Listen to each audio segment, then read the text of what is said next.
been a huge part of this year. Like, it's just been so challenging, like being active and playing 4 games and then not, and like not feeling the best, and then like frustrated of like how hard I worked in the off season, and then like all I do is rehab and like continue to do this process, and just like trying to trust that the best I can. And obviously there's really frustrating days. What happens when the WNBA's most popular player gets hurt and the league acts like everything is okay?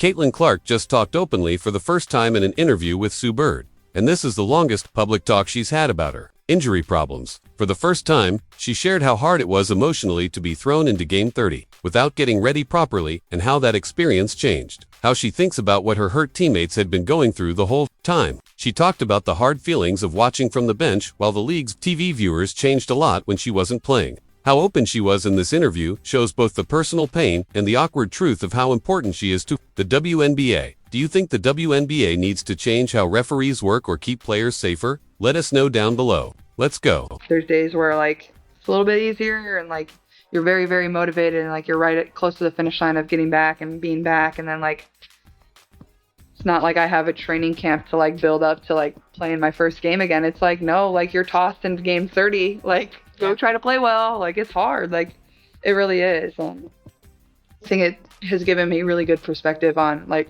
what a lot of my teammates and people that I've, teams I've been a part of, like certain people have had to go through. Like I've never been through anything like. Clark's injury problems started early and came without any warning, making her face a situation she had never dealt with in her basketball life. The left thigh injury during preseason was just the start of what would become a season-changing problem. She missed 5 games with a left thigh strain from May 28th to June 10th, then had another problem with a left groin injury that kept her out for 4 regular season games, plus the Commissioner Cup final from June 26th to July 5th. The right groin injury that has kept her out since July 15th became the last problem in a stop-and-go season that tested her mental strength more than any physical challenge she had faced. And I think that's probably why it's been so hard, because like I've never really dealt with injury, and that's probably been a challenge in itself, because like when I first like was feeling pain, like I didn't understand it. Like I didn't know. I was like, am I just tight? Like, yeah. Am I just getting old? Do I need to hit a stretch? Do I need to get like a little rubbed out? Do I need some icy hot? Like, what's going on here? So I think it's been a balance of like understanding that my body, and I know like, whether it's this year, whether it's next year, and even throughout my career, I'm going to be very thankful for this moment. The not knowing aided her in ways she never thought possible. This is someone who never missed college games, suddenly dealing with the tough reality of professional basketball's physical demands. Clark explained the experience perfectly. Her interview with Sue Bird: "It's not like I have a training camp. You're thrown into Game 30. No normal warm-ups. Just trust your body and hope it stays strong when you step back on the court."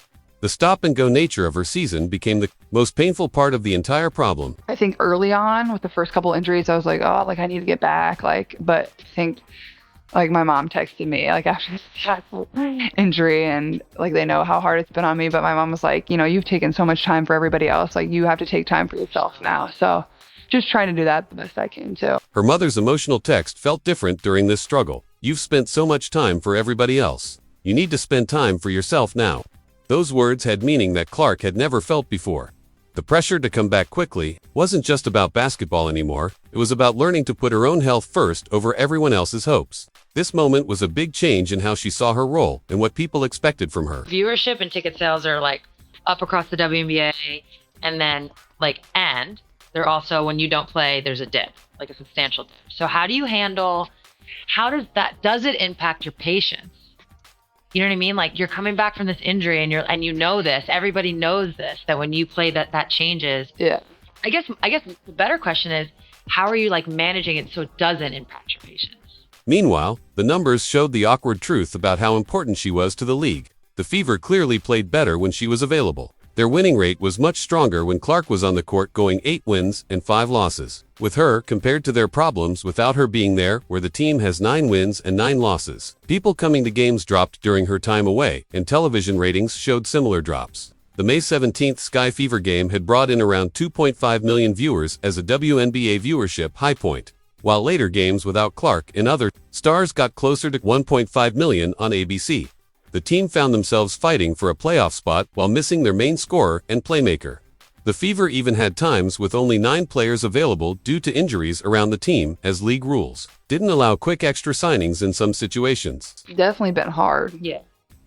Well, like, I'm gonna go to every road game no matter what, like whether I'm playing or not. Like, and it's hard because obviously I do feel this like responsibility of like being out there and playing, and like, not that I like think there's like a fear of any of this ever going away. Like, that doesn't happen when like LeBron or Steph get hurt. Like, they're always gonna be there. Like, you know, yeah, exactly. So, but like, you do want to play. Like, you want to give people something to cheer about or scream about, or, you know, people spend so much time and money and resources to come and watch you play. This experience made her appreciate her teammates more and showed just how much the league needed her to be there. Without her explosive scoring and court vision, the Fever's offense became easy to predict. Her teammates had to take on jobs they weren't ready for. The team's 5th place standing felt shaky with each game she missed. But Clark's silence about these problems was about to break in ways that would surprise everyone. It's been cool to like see people continue to show up, and like for my teammates, whether they're like fans of the Fever or just fans of myself, like they're continuing to show up and support. And like,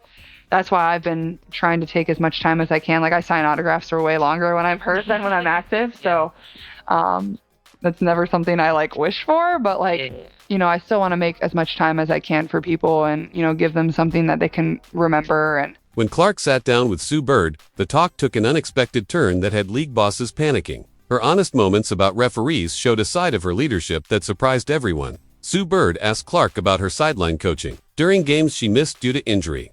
Clark's answer was pure fire. She smiled and said she was more like coaching the refs before saying the big thing. "I would make a good ref. I wouldn't miss a call." The words stayed in the air, like a direct challenge to league headquarters. We've all seen you on the sideline, quote unquote, coaching. What do you think? more so coaching the ref. Yeah. This wasn't just a silly joke from a upset player. Clark's comment came in the middle of a tough season where referees had become a league-wide talking point. Coaches and other players had already spoken out publicly about consistency problems, with some teammates even getting fines for their criticism. Her timing made the comment impossible to ignore as casual joking. I feel like I would be a really good ref. Yeah. I wouldn't miss the call. Backseat wrestling. Now that Clark is one of the WNBA's biggest stars, her complaints have major power throughout the league. Her way of saying it mixed humor with strong feelings, making it clear she wasn't just complaining about calls that didn't go her way. Basketball smarts gave real meaning to the criticism. She had studied game film. She knew what fouls looked like. She understood positioning and contact better than most players in the league. Her willingness to speak up about what she saw as unfair calls positioned her as more than just a player. Clark wanted to change the game itself. She had watched calls go against her teammates while sitting on the bench. She noticed patterns in how games were retrieved. Her experiences with hard fouls and what she saw as cheap shots during her rookie season fueled this outspoken commentary.